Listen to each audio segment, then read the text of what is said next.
Was it really true? Did a German engineer in March 1945 actually watch American forces build a 60-meter bridge across the Rhine in just 8 hours, while his own doctrine insisted such a crossing should take at least 3 weeks? The story comes up in scattered memoirs and second-hand accounts, yet never as a confirmed event. But even if the exact anecdote is debated, the underlying reality is much more important. The Bailey Bridge system really did allow Allied engineers to build large, load-bearing bridges with astonishing speed, often under fire, and far faster than anything German planners anticipated. So even if no single German officer left a diary describing that 8-hour shock, the scenario itself was not only possible, it reflected the fundamental transformation of warfare in 1945. And that raises the question that drives this episode. Did industrial engineering, more than tactics or bravery, render Germany's Rhine defenses obsolete in a matter of hours? He had spent most of his adult life studying steel. Before the war, his world was quiet. Municipal contracts, railway maintenance projects, load calculations for pedestrian overpasses. When he joined the Wehrmacht as an engineer officer, he assumed that the work would be similar, only with explosives and tighter deadlines. Destroying bridges, rebuilding them, reinforcing riverbanks, tasks he approached with the same precision he once applied to peaceful infrastructure. As Germany's situation worsened and the front crept closer to its own borders, he found himself stationed along the Rhine, the final barrier the High Command believed could slow the Allied advance long enough to negotiate or regroup. His superiors assured him that the river, with its width, strong currents, and steep banks, would give them crucial time. Time was everything, and his calculations supported that belief. A destroyed steel bridge of significant length could not be replaced quickly. 3 weeks under ideal circumstances, more under fire. Rivers had always been obstacles measured in weeks. On the night of 23 March 1945, that assumption began to crack. He crouched in a shallow trench overlooking a bend in the Rhine near Wessel, gripping his field glasses as Operation Plunder erupted around him. The darkness flashed with artillery bursts, flares arced over the water, and shadows of American assault boats skimmed across the surface. He felt the ground vibrate under the rumble of distant engines and the thunder of bombardment. When American infantry secured the far shore, he opened his notebook and steadied his pencil. Bridges built under combat conditions had always followed a pattern: slow movement, careful surveys, teams waiting for orders and assessing damage. Even the best engineers needed hours simply to prepare the site. But what he saw next did not match any pattern he knew. Within hours of securing the bank, Allied trucks rolled forward, each carrying stacks of identical steel panels. Soldiers jumped down with the confidence of men performing a well-rehearsed drill. He watched them sort components into neat piles: panels, transoms, stringers, pins. Each piece interchangeable, standardized, designed to fit any other piece without modification. He blinked, thinking perhaps the distance distorted his view. Were they truly just carrying large steel frames by hand, without cranes or special machinery? He checked again. They were. Something in his chest tightened. He had heard whispers about the Bailey Bridge: modular frames, prefabricated panels, no need for custom engineering on site.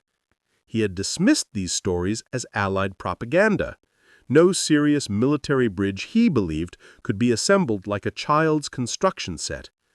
The complexities of weight distribution, stresses, vibrations, and load limits simply did not allow such shortcuts. Yet here, in the smoke and chaos of the Rhine, he watched American engineers do exactly that. By mid-morning, Only a few hours after the first trucks arrived, the Americans had already constructed several sections of the bridge's steel skeleton. They worked in teams, each team responsible for a particular part of the assembly. One group hoisted and aligned the panels. Another hammered steel pins into place with perfect rhythm. A third prepared the rollers that would allow the structure to be pushed outward over the river like the arm of a machine. There was no hesitation, no debating measurements, no waiting for a senior officer to inspect the site. Everything flowed, as if they had practiced this exact build on this exact riverbank dozens of times before. He scribbled notes furiously. Panels appear uniform. Weight must be limited. No cranes required. Assembly speed unprecedented. Then he underlined it twice. If accurate, impossible to stop. He was not wrong. The Bailey system was, in many ways, a weapon of industrial philosophy more than engineering ingenuity. Thousands of identical steel panels rolled off Allied assembly lines every week. Training manuals broke construction into simple, repeatable steps. Any engineering battalion, or even lightly trained support units, could build a functioning bridge if they followed the manual. This was industrial warfare applied to engineering. Modular design replacing custom solutions, mass production replacing craftsmanship, speed replacing meticulous artistry.